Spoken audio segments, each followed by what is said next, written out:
L'auditeur général de l'État et deux ministres ont répondu aux questions des députés au deuxième jour de la séance d'interpellation à l'Assemblée nationale.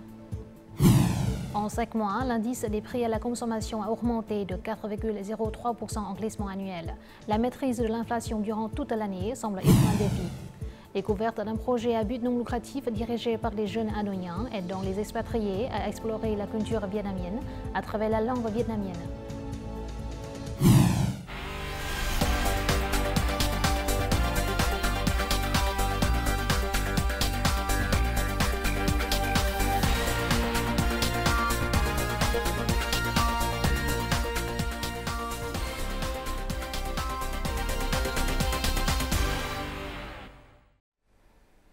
Mesdames, Messieurs, bonjour, bienvenue à cette nouvelle édition du journal francophone.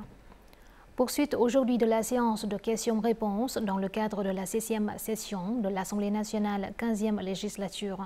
Le ministre de l'Industrie et du Commerce, Nguyễn Hồng Diên, a mis en lumière les questions des députés à propos de la politique de développement de l'industrie auxiliaire.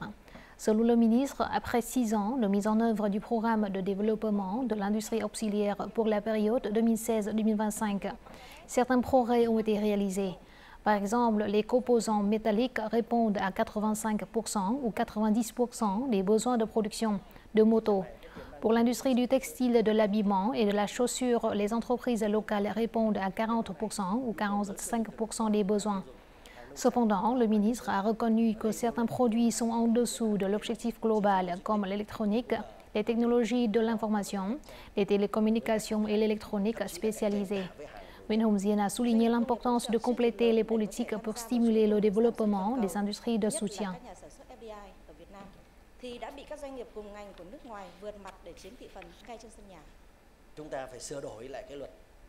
Ce mercredi matin, pour la première fois, l'auditeur général d'État Ngô Văn Tuấn a répondu aux questions des députés. Il s'est notamment expliqué sur la mise en œuvre des conclusions et des propositions de l'audit d'État, ainsi que sur la lutte contre la corruption et les pratiques malsaines dans ses activités.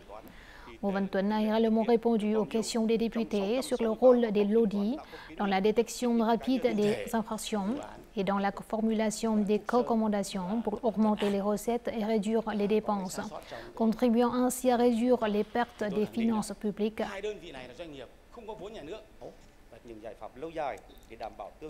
Dans l'après-midi, le ministre de la Culture, des Sports et du Tourisme, Nguyễn Văn Hùng, a été interpellé par les députés.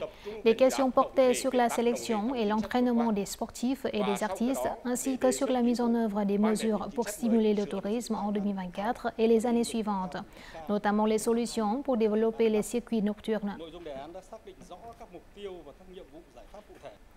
Ce mercredi après-midi à Hanoï, le Premier ministre Phạm Minh Chính a reçu le vice-premier ministre et ministre néo-zélandais des Affaires étrangères Winston Peters, qui est au Vietnam pour co-présider la deuxième conférence des chefs de la diplomatie des deux pays. Le chef du gouvernement vietnamien a souligné que le Vietnam attachait toujours de l'importance au développement de son partenariat stratégique avec la Nouvelle-Zélande. Dans les temps à venir, il propose que les deux parties mettent activement en œuvre des accords de coopération de haut niveau et promeuvent la coopération économique, commerciale et d'investissement afin de porter le chiffre d'affaires du commerce bilatéral à 3 milliards de dollars au cours des 2 prochaines années. La conférence des ministres des Affaires étrangères est un mécanisme de coopération périodique entre le Vietnam et la Nouvelle-Zélande. La première conférence a été organisée en septembre 2022 en Nouvelle-Zélande. Au cours des 5 premiers mois de cette année, l'indice des prix à la consommation IPC a augmenté de 4,03% par rapport à la même période de l'année dernière. Rien qu'en mai, l'IPC a augmenté de 4,44% en glissement annuel.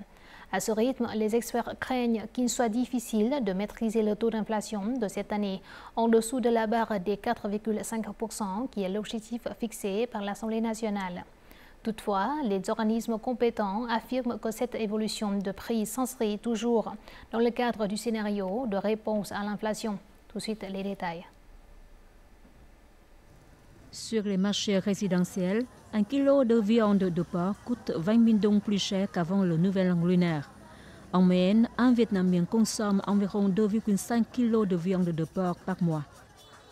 Alors, il doit payer 50 000 dong de plus par mois en raison du manque d'offres de viande de porc après l'épidémie de peste porcine. La quantité de porc achetée par les petits commerçants a diminué de 30% par rapport à avant l'été. Les prix ont augmenté d'environ 10%. Les habitants peuvent consommer moins de viande, mais ils ont beaucoup de mal à réduire leur consommation d'électricité.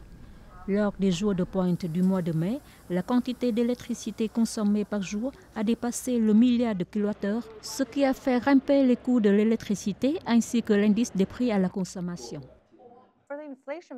L'indice des prix à la consommation a fortement augmenté en rythme annuel. Mais il faut bien noter que par rapport au mois précédent, l'IPC n'a augmenté que de 0,05% en mai, soit une faible fluctuation.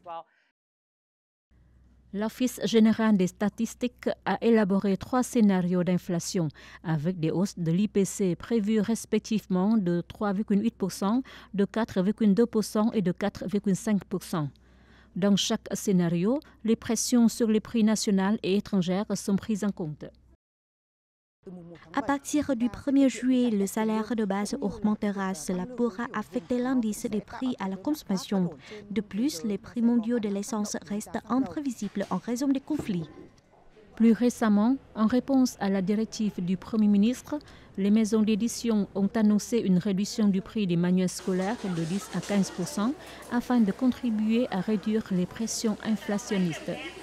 Les efforts et le partage des entreprises pour stabiliser le niveau des prix apporteront également une contribution importante à la maîtrise de l'inflation d'ici la fin de l'année. Au cours des 5 premiers mois de l'année, la consommation d'électricité a considérablement augmenté jusqu'à près de 12% par rapport à la même période de 2023. Selon les prévisions, la demande d'électricité pour toute l'année atteindra plus de 313 milliards de kilowattheures. Bien que le ministère de l'Industrie et du Commerce ait prévu des solutions pour se préparer à une forte demande pendant les mois de pointe de la saison sèche en 2024, il a encore besoin d'une participation plus forte de l'ensemble du système politique pour promouvoir les économies d'électricité. Selon la conception originale de cette cimenterie, pour produire un tonne de clinker, il lui faudra consommer 58 kWh d'électricité.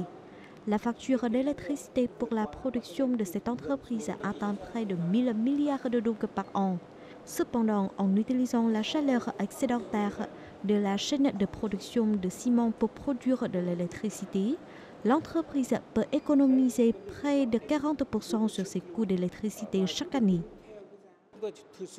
Nous récupérons la chaleur excédentaire pour produire de l'électricité pour 4 lignes de production, avec un total de 34 MW pour la production d'électricité. En 2023, nous avons généré 227 millions de kilowattheures.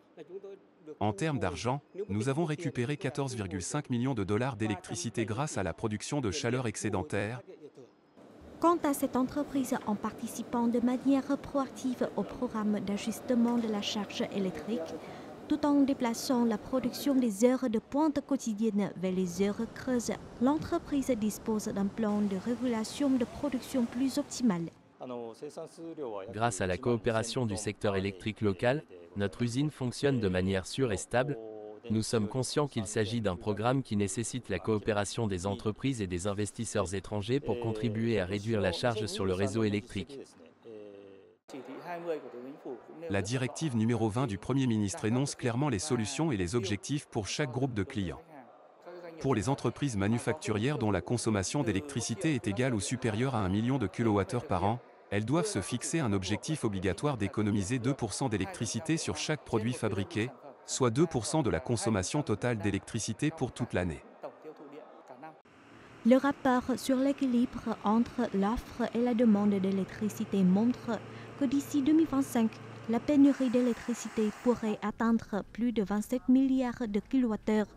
Par conséquent, avec l'objectif d'économiser environ 6 milliards de kilowattheures d'électricité chaque année, cela aidera non seulement les utilisateurs à économiser de l'argent, mais aidera également le secteur de l'électricité à gérer et à exploiter le réseau électrique de manière sûre et efficace.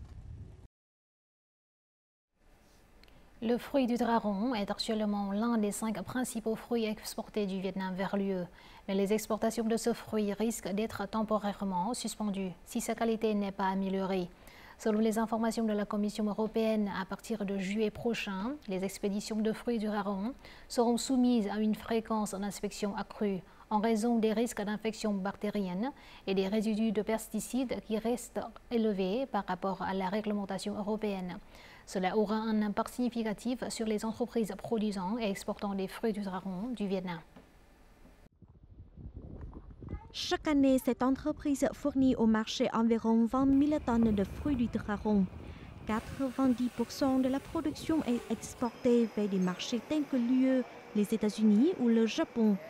Les 500 hectares de fruits du dragon sont cultivés selon les normes globales, mais de nombreuses entreprises rencontrent encore des difficultés à garantir une qualité conforme aux normes européennes. L'arrêt de l'exportation de fruits du dragon vers le marché de l'UE rendra la tâche difficile aux entreprises à bon potentiel. L'incapacité des PME à contrôler la qualité affecte l'ensemble du secteur. 80 à 90% des exportateurs connaissent cette information, mais il est difficile de l'améliorer. D'autres marchés renforceront l'inspection des fruits du dragon exportés du Vietnam. Des concurrents comme l'Amérique du Sud et la Thaïlande vont profiter de cette occasion pour accroître leurs exportations. Actuellement, les fruits du dragon vietnamien sont inspectés à une fréquence de 20% à la frontière de l'Union européenne et accompagnés de dossiers de traçabilité. En juillet prochain, le niveau de contrôle passera à 30 ou 50% et la certification des résultats d'échantillonnage et d'analyse des échantillons devra être ajoutée conformément à la réglementation européenne. Le processus d'inspection de l'Union européenne est aussi différent de celui de marchés comme les États-Unis ou le Japon.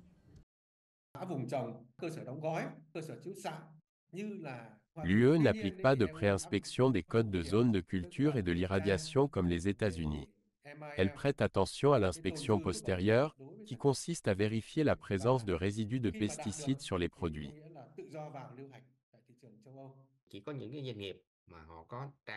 Seules les entreprises disposant de leurs propres jardins et codes régionaux de culture peuvent contrôler strictement les produits chimiques et les engrais utilisés sur les plantes et le sol. Elles doivent disposer de techniques de conservation des fruits du dragon pour au moins 2 mois. Chaque année, le chiffre d'affaires des exportations vietnamiennes de fruits du dragon atteint environ 600 millions de dollars. Mais le marché de l'Union européenne ne représente que 15 millions de dollars. Actuellement, le ministère de l'Agriculture et du Développement rural envisage de proposer à l'UE de réduire la fréquence des inspections sur la base des résultats du contrôle national des résidus, afin d'éliminer les difficultés des entreprises et de promouvoir les exportations de fruits du dragon vers ce marché potentiel. Le Vietnam est un pays tropical réputé pour la diversité et l'abondance de ses espèces d'arbres fruitiers. Mais l'année dernière, le pays a dépensé près de 2 milliards de dollars pour importer les fruits. Étonnamment, de nombreux fruits importés sont encore moins chers que les fruits cultivés dans le pays. Cela a mis beaucoup de pression sur les agriculteurs et les commerçants locaux. Sur les marchés de Rho de Ho Chi Minh Ville, le prix d'un kilo de mangostan vietnamien est de 5 à 10 000 dong plus élevé que celui du mangostan thaïlandais. En ce moment, la Thaïlande est dans la saison de récolte du mangostan. La concurrence pour ce produit est donc de plus en plus féroce. Les fruits vietnamiens sont généralement chers. Je préfère stocker des produits plus faciles à vendre. Il existe peu de fruits vietnamiens de haute qualité, tandis que les fruits thaïlandais sont faciles à trouver et bon marché. De nombreux consommateurs choisissent les fruits importés en raison de leur prix moins élevé. Au contraire, certains fruits vietnamiens comme les raisins et les fraises sont considérés par les commerçants comme de moins bonne qualité que les fruits importés, ce qui entraîne un ralentissement des ventes. Au Vietnam, la plupart des raisins sur le marché proviennent de Phan Ranh. Cependant, ces raisins ont du mal à concurrencer les raisins américains, chiliens et australiens en termes de qualité et de saveur. La qualité des raisins de Phan Ranh est seulement moyenne. À Ho Chi Minh Ville, les fruits importés représentent environ 40% des marchés d'euros. En raison de leur diversité, de leur qualité stable et de leur offre abondante, ces produits importés créent une pression concurrentielle sur les fruits nationaux. En termes de normes et d'emballage, les fruits importés répondent aux critères d'importation du Vietnam. Cet avantage leur permet de concurrencer efficacement les produits vietnamiens. Ces importations arrivent sur le marché avec des emballages et des étiquettes de haute qualité, triées par taille et par catégorie, garantissant une qualité constante. En outre, la taxe d'importation sur les fruits et les légumes est tombée presque à 0%, entraînant une baisse significative des prix des fruits. Selon l'Association vietnamienne des fruits et légumes, les importations en provenance de pays à bas prix comme l'Inde, la Nouvelle-Zélande et la République de Corée ont augmenté cette année de 4 à 62% par rapport à la même période de l'année dernière. Cela oblige les agriculteurs et les entreprises à appliquer de nouvelles méthodes de production en se concentrant sur la qualité, la productivité, la réduction des coûts et l'augmentation de la compétitivité. Notre journal continue avec les taux de change et l'indice de la bourse du Vietnam.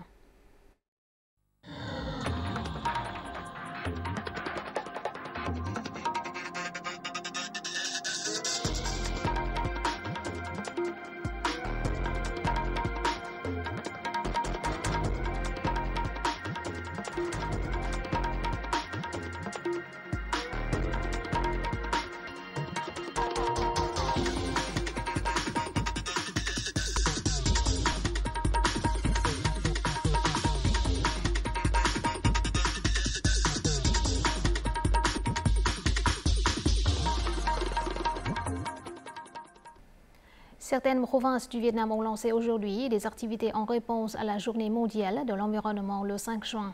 Ces dernières années, le district insulaire de Cô Tô, situé dans la province de Quảng Ninh, s'est fortement investi dans la protection environnementale en sensibilisant les populations et les touristes aux problèmes liés aux déchets plastiques.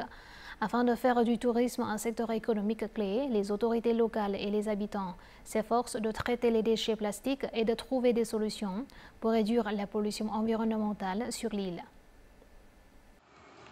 Des bouteilles en plastique, des sacs en nylon et des algues inondent la plage de Hong Van après chaque mousson. Composée de plus de 60 petites îles et îlots, situés près de l'intersection de deux courants océaniques, le district insulaire de Cô Tô souffre souvent de ce type de pollution. Nous nettoyons la plage chaque semaine en ramassant les déchets plastiques qui s'y sont échoués. Nous nous réunissons tous les jours pour faire le ménage ensemble. En plus des déchets marins, l'île de Cô Tô doit traiter 12 à 15 tonnes de déchets ménagers chaque jour. Pendant la haute saison touristique, la quantité de déchets atteint 25 à 30 tonnes par jour. Depuis juillet 2020, l'île de Cô Tô a mis en service ce système d'incinérateur à pression négative. Avec une capacité de 650 kg par heure, le taux de déchets brûlés dans tout le district est d'environ 65%. L'île possède beaucoup de fruits de mer, ce qui est très difficile à gérer. Nous devons donc classer et collecter les produits qui peuvent être recyclés et les produits qui peuvent être utilisés comme souvenirs, notamment les coquilles d'escargot et les coquillages. Le problème le plus difficile est que les coûts de carburant et de la main-d'œuvre sur l'île sont 1,5 à 2 fois plus élevés que sur le continent. Les équipements de traitement des déchets sont rapidement endommagés en raison des effets du sel de la mer. Par conséquent, le tri des déchets à la source est une étape importante pour réduire les coûts de traitement et la surface de décharge. Le projet Sans déchets plastiques sur l'île de Cô Tô a sensibilisé les résidents et les touristes qui viennent à Cô Tô. Ils n'utiliseront pas de sacs en plastique difficiles à décomposer ni d'articles en plastique jetables sur l'île.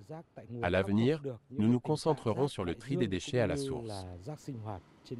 En 2023, certains animaux rares tels que les tortues de mer, les dauphins et les baleines sont revenus sur l'île de Cô Tô après de nombreuses années d'absence.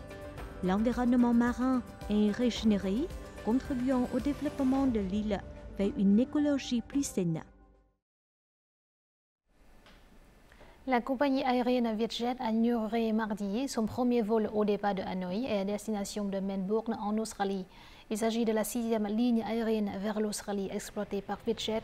La ligne Hanoï-Melbourne propose 2 vols aller-retour par semaine, les mardis et samedis, à bord d'A330. Le 8 juin prochain, Vietjet va inaugurer la ligne Sydney-Hanoï, portant à 58 le nombre de ses vols hebdomadaires reliant le Vietnam et l'Australie. Depuis l'ouverture de son premier vol vers l'Australie en avril 2023, Vietjet a continué d'élargir son réseau de lignes reliant les 5 plus grandes villes australiennes que sont Melbourne, Sydney, Brisbane, Perth, Adelaide et Ho Chi Minh Ville. La ville impériale de Hue accueillera bientôt le Festival international de Hue 2024. Les derniers préparatifs sont accélérés. La cérémonie d'ouverture aura lieu le soir du 7 juin au palais Kiến Trung pour la première fois depuis l'ouverture du palais. La semaine du Festival international des arts de Hue 2024 promet d'offrir des expériences culturelles, historiques et artistiques nouvelles et uniques. En particulier, l'ambassade de France au Vietnam, l'Institut français du Vietnam et le Comité populaire de Thừa Thiên Huế organiseront une fête des Lumières le 8 juin au sein de la citadelle impériale de Hue, où sont installées 12 œuvres lumineuses et sonores. Après 24 ans d'organisation, le Festival de Hue a affirmé sa marque, devenant un lieu de rencontre culturelle et artistique unique et un espace d'échange culturel privilégié entre le Vietnam et ses amis internationaux.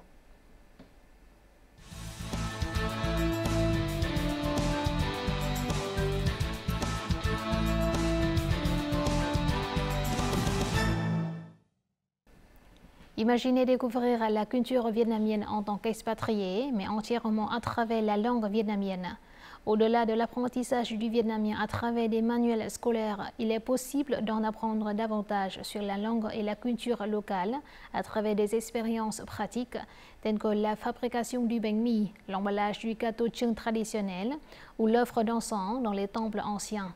Dans ce chapitre, le Vietnam, terre d'accueil, découvrons un projet à but non lucratif dirigé par des jeunes passionnés qui a aidé plus de 800 expatriés à explorer Hanoï au cours des 2 dernières années.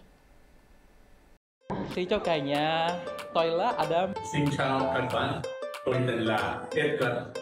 Tên chuyên viên của tôi là rất vui luôn các bạn. Tôi tên là Johnny Klein. Voici un cours de vietnamien gratuit de Hanoï Exploring. Au lieu d'utiliser des manuels comme des cours typiques, ces sessions sont remplies de jeux provoquant le rire et d'aides visuelles attrayantes, rendant l'apprentissage du Vietnam à la fois amusant et facile. Les images expliquent très bien et ce qui est amusant, c'est qu'à chaque session, ils organisent un jeu pour en apprendre davantage.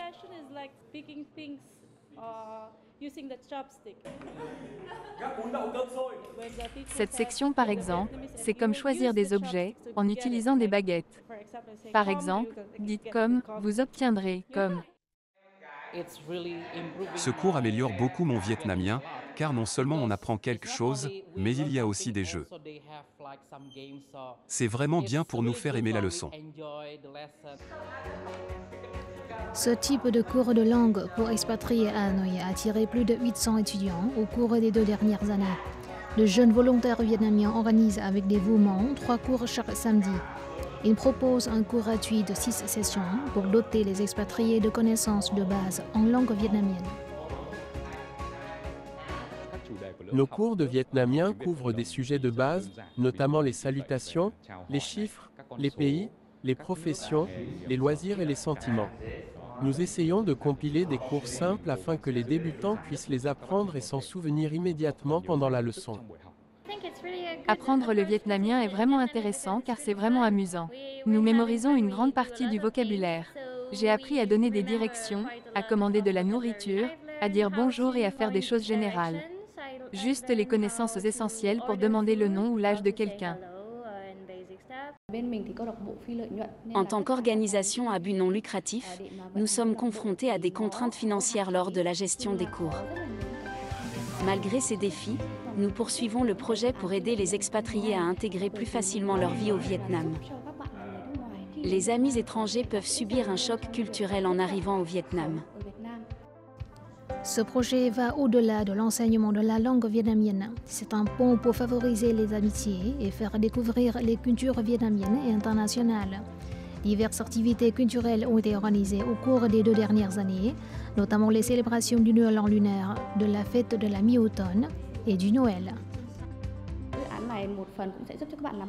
Notre projet vise à combler ce fossé et à faire découvrir notre culture aux expatriés. Par exemple, nous organisons des activités liées à la fête traditionnelle du Nouvel An lunaire du Tay, comme emballer le gâteau Chung, pratiquer la calligraphie, participer à des danses traditionnelles et savourer des spécialités traditionnelles du Nouvel An. Nous pouvons nous faire des amis, faire connaissance avec des Vietnamiens et nous intégrer à la vie locale. Et oui, c'est une partie très intéressante. Vous pouvez voir ici des gens du monde entier. Interagir avec eux en vietnamien est un travail difficile. Et pourtant, c'est cool. Les enseignants et le personnel sont sympathiques et les boissons sont délicieuses. C'est gratuit. C'est génial.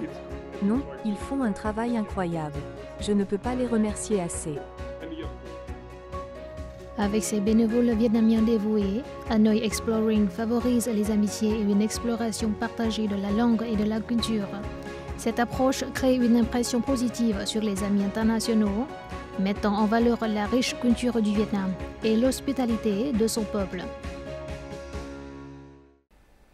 Voici tout de suite les prévisions météo dans les principales villes du Vietnam. Xin chào cả nhà, tôi là Adam. Xin chào các bạn, tôi tên là Edgar. Tên kinh viên Quảng.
Et c'est la fin de notre journal francophone. Merci de votre attention. Afin de regarder en ligne les émissions de la chaîne VTV4, veuillez consulter le site web apparu à l'écran.